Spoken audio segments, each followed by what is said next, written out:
Well,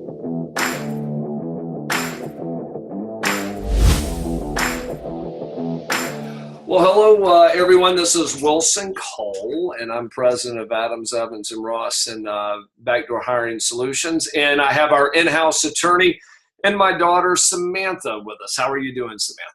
I'm doing great. Hope everyone's having as good of a day as I am today. Oh, very cool. You know, one thing that we're going to start doing, and this is kind of the inaugural meeting that we're going to do, and it's going to happen on Mondays. We're going to call it right now, Monday morning meetings. But one thing that I have found is, over the last, 27 years as I've built this company, I've been able to hire people to fit in very nicely into their positions. With Samantha, I kind of had to start way back when. If you ever wondered what you get when you get a collection guy and a credit analyst, her mother was a credit analyst. In the old days before we had gotten married 30 some odd years or 30 years ago, but evidently you wind up with an attorney. But one thing that I'm trying to do is kind of share the resources that Adams, Evans, and Ross and some of our other business units have with the industry, because not everyone has their own in-house attorney on staff that they can ask questions. I'll always refer to Sam when I'm out on the road as my handler, because there's certain stuff that she'll say, Dad, you really shouldn't do that, and what have you. So this is going to be the section to where we look back over the week, and we cannot talk in specifics, but look back over some of the different history that we've had, and we want to discuss something in detail on how a client could in the future, based on what's happened in the past, hose themselves out of about a $30,000 placement fee. And Samantha's going to give kind of her legal interpretation on it.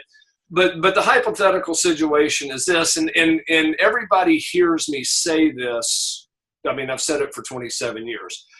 The litmus test that I utilize is when a company tells you, half the clients that call in to me and they have an issue, I always say, well, have you tried this? Have you, given them a date?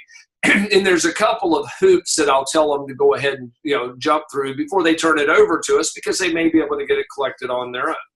The litmus test that I utilize is when a client tells you, one of your clients, a debtor, tells you, I'm not going to pay you because. It does not matter under any circumstances what the because is. At that point, you need to shut up.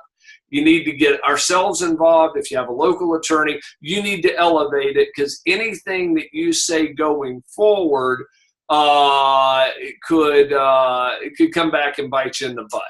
And we see this all the time.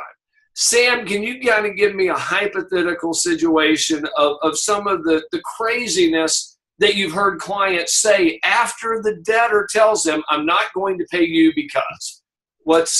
I think you have different ones. You have the, even when it's in that you're negotiating with your client to get paid, and they may not be saying, I'm not going to pay you because. The one thing you also need to watch out for, that's kind of the sibling to that, is what discounts can you give me? Because that also runs into, you start talking and now they were never planning to pay you anyway, and you've discounted whatever you can get. Even if this goes to court, you could get the full amount, but everybody's looking at it going, well, do they really need the $30,000 fee if they said they'd take a 15? And especially in a situation where if it was a backdoor hire where you just submitted the resume and there wasn't a interview follow-up or active work in it, the courts just don't understand the ability to grasp how much work goes into presenting the resume. Could they also, if they continue to talk, especially if they have a signed contract and they're willing to negotiate, could that be an argument that they modified their contract, and now where they had a perfectly solid contract, now that comes into question. Well, it comes into question too on any further placements you ever place with this candidate or with this company, because they'll want to go, well, you accepted 50%, so now we're only, let's just use round figures. If it's at 50%, our contract says 20% recruitment fee. Well, last time you accepted 10, and if you do it again, there would be a continuation that your contract wasn't for a 20% fee. It was actually for a 10% fee. Well, and if the contract's been modified, now any of those safeguards can That depends, especially on wording, if there's severability in the contract, because some contracts say if one portion's voided, the rest isn't voided, and that comes down to specific contracts. And I agree with you on that. I've dealt, though, with recruiters enough to know that it's typically half of our clients don't even get a contract signed. But the other half... I won't get on that soapbox today. We'll save that for another day. A conversation for another time. But I know most of our clients wind up, it's a one-page agreement, and they don't have that. That's, if part of this contract is deemed or modified, the rest of it stays in there, whatever. Most of it's pretty straightforward. But here is, I guess, the key issue that I want to come back to is, the realization, and, I'm, in my mid-50s, I haven't ever had the experience of being arrested, thank goodness. But, the only right that you have when you get arrested is really the only right you have is you have the right to shut up. And you almost need to transfer that over when they tell you they're not going to pay you. Kind of give us... we run into so many where it's a perfectly collectible case, and then they'll be like, oh, you already had them in your system, never mind, not our candidate. And it may not be whoever is in charge of making those decisions on if a fee's void or not. But anybody that has contact with your clients has the authority, whether in your organization or not, in the eyes of the court, has the authority to void any debt.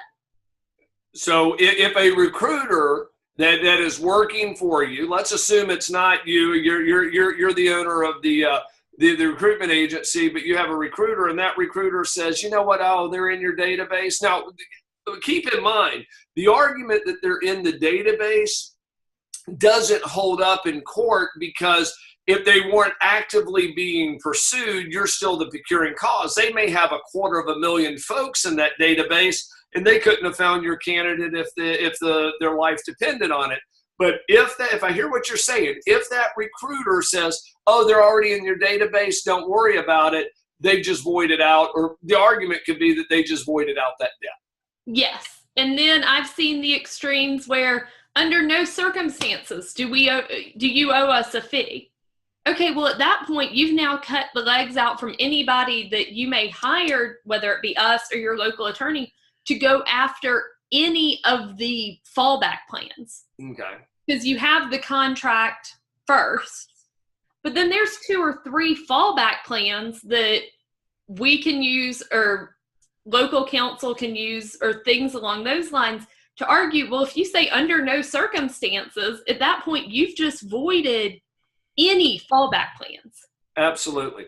Because here's the thing. Let's assume, and this is something that we run into from a collection standpoint, I've seen it on multiple times, where they say, well, look, we already knew. In fact, we interviewed him 8 months ago and made him an offer, and he decided to go somewhere else. And so, yeah, you presented him, because he wasn't happy with that job, but we already knew about him, and he was already actively being pursued. If you say under no circumstances do you owe me on that, that's absolutely, you're definitely owed, because they couldn't close the deal last time. Who's to say that you reminding that candidate about this position isn't the procuring cause that gets them hired?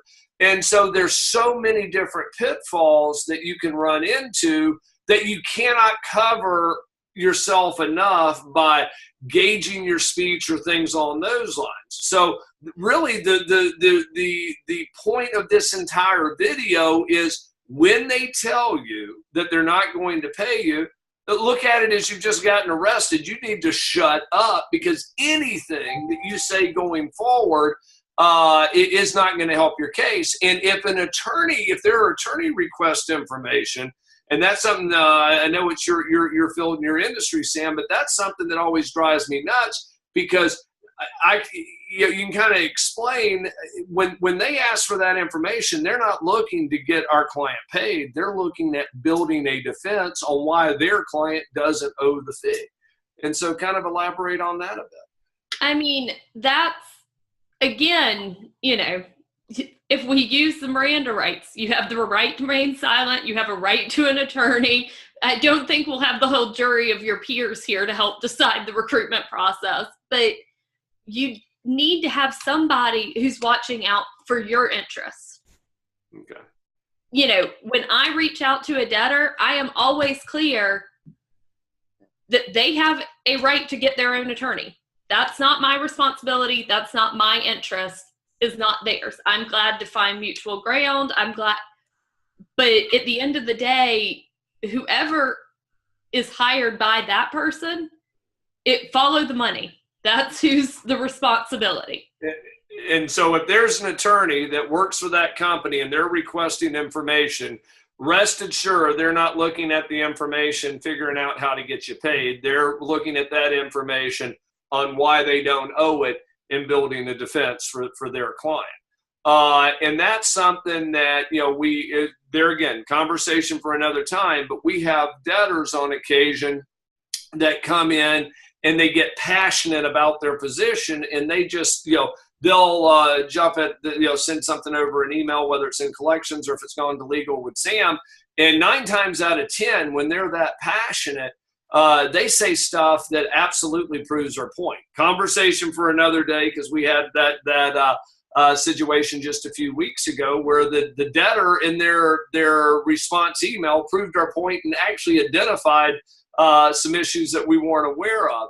But if we can get across one point, if somebody tells you, and I realize if you get us involved, we've got a vested interest.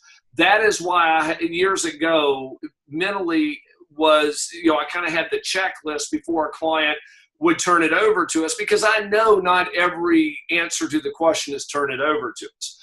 But I can assure you that the litmus test over 27 years is based on the fact that we have had perfectly great collections, that our clients have ruined and put themselves in horrible positions because they continued to talk after the debtor said, I'm not going to pay you because. So we'll wrap up. I'll let you make the closing. One kind of comment that goes into this, you have the right to remain silent, and it's kind of a distant side note, but I think it needs to be said. Recently, and it's at an alarming rate, whenever this happens or there's been some negotiation where they've talked the debt down, and then, the recruiter has buyer's remorse on, negotiating down the debt, I am hearing at an alarming rate, well, we were under distress when we agreed to that, so therefore it's not valid. I don't know where this is coming from, but I'm hearing it a couple times a week, and I just have to tell you that isn't a fallback plan to undo it, because usually distress requires active aggression against you or your family. So even financial stress is gun to your head. Even as difficult as financial stress can be, that isn't enough to completely undo an agreement to pay less or not take the fee at all. And so I feel like I need to say that as well, because that's becoming almost the 6th fallback position to people of, well, the contract wasn't signed, or we said this, but we did this. And I'm like, and when we go, okay, we can't help because here, and here, that's the next level. And I'm just kind of wanting to start a preemptive PSA that is not a fallback plan. Well, and what it is they get emotionally caught up. They say something, and it's like, yeah, it was stupid, but I was under duress. Well, had you followed what I've tried to say for all these years, and now our in-house attorney is saying the same thing, is, I understand, and let me kind of give you an alternative to how I would handle it if I were a recruiter. if you have a company and they've been a good company, and there's always a difference of opinion, and you know, you can look at it from different angles, and both people could have a valid point from depending on how you look at it. What I always have told our clients is, if somebody says, Wilson, you know, how should I go back? They tell me they want to find common ground or whatever. What I always do is say, let them, whoever speaks first is going to lose. And so what I always say is, tell them that you're owed the $30,000. You feel that you're owed the $30,000 because you had placed it. And this is before they tell you that they're not going to pay you. If they're sounding like they're wanting to find some common ground, say, I want to be reasonable. What would you suggest? And see what they come back with. Excuse me. And if it's acceptable, accept it. But if the words come out, dear recruiter, we're not going to pay you, because as soon as you hear that, you need to end all conversations. And whether you get us involved, your local attorney involved, another agency, you need to go ahead and escalate on them, because anything that you say forward, going forward, will come back and bite you in the backside. So, well, that wraps up this this Monday morning meeting, and all I can say is, whenever you have a financial dispute with a client, really the only right you have when they tell you that you need to follow the advice, of the only right you have when they tell you they're not going to pay you, is just shut up, give us a call, and you know, we'll get into it.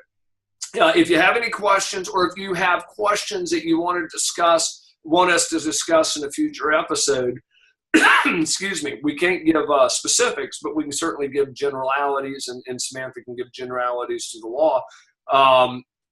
But you can email me, wilson@aercollections.com, and put in the subject, topic for Monday morning meeting, ask your question. We'll certainly answer it. And what we'll also do is we'll make sure that you get a link back to whatever the episode was where we specifically answer the topic of that question. Like I said, we can't give you specific legal advice, but we can certainly give you advice on how to go forward.